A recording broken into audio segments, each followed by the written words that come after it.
पापड़ा ड्रामे अचण वारे एपिसोड में दोस्तों एक ज़बरदस्त नई अपडेट तव्हां सां जुड़ी चुकी है जेका तव्हांखे ॿुधाईंदासीं। हिन अपडेट खे तव्हांखे लाज़मी ॾिसणो आहे।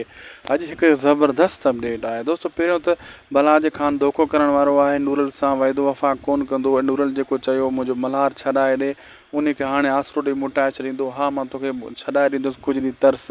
ऐं नूरल चवंदो तुंहिंजे करे मां मिठल खे जवाबु ॾिनो आहे रिश्ते खां, ऐं इहो हथोड़ो घुमाए बलाज ख़ान वफ़ा कोन कंदो ऐं नूरल सां धोखो कयो वेंदो। ऐं नूरल खे पोइ ख़बर पवंदी मां ग़लती कई, मिठल सां बि फिटायुमि, पंहिंजे घर वारनि सां फिटायुमि ऐं राबेल जी नज़रनि में किरी पियो इल्ज़ाम हणी करे ॻोठ वारनि जे अॻियां बि। हाणे मूं सां बलाज ख़ान बि धोखो कयो आहे ऐं नूरल सां वॾो वेल थियण वारो आहे अचण वारे एपिसोड में। होॾां वरी शेरदिल खे जीअं ख़बर पवंदी, शेरदिल ख़ुशि थींदो। सिकंदर खे जेको आहे गोलियूं हणी वियो आहे, मंठार ज़ख़्मी करे वियो आहे, जो चाचो ॿुधाईंदो त पोइ वॾो ख़ुशि थींदो। ऐं इहो ज़बरदस्त सीन ॾिसण वटां तव्हांखे मिलण वारा आहिनि।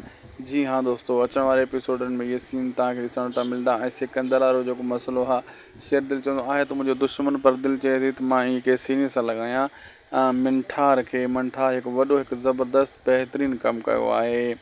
छो त सिकंदर ख़ान वणंदो कोन हुयो शेरदिल खे, ऐं इन जे करे ऐं होॾां जो चाचो चवंदो छॾ बाबा पराए फॾनि में तुंहिंजो छा वञे, इहे फॾा छॾे ॾे, फॾनि में पवणु अॼुकल्ह सही कोन्हे को। ऐं शेरदिल चवंदो मां छा थो कयां, विढ़नि पाण में था, मां त मिड़ई ख़ुशि पियो थियां। ऐं शेरदिल मानी बि खाईंदो ऐं ख़ुशी बि पंहिंजो इज़हार बि कंदो रहंदो मानी खाइण जे दौरान। ऐं दोस्तों अॼु जो वीडियो पुॻो पंहिंजी पुॼाणी ते, जा तव्हां हेसि ताईं ॾिठो आहे त वॾियूं महिरबानियूं, तव्हांजो लख कुर्ब। हाणे नंढिड़ो अर्ज़ु आहे त असांजे हिन यूट्यूब चैनल शाहिद खोसो वर्क खे ज़रूरु सब्सक्राइब, लाइक, शेयर करे छॾींदा।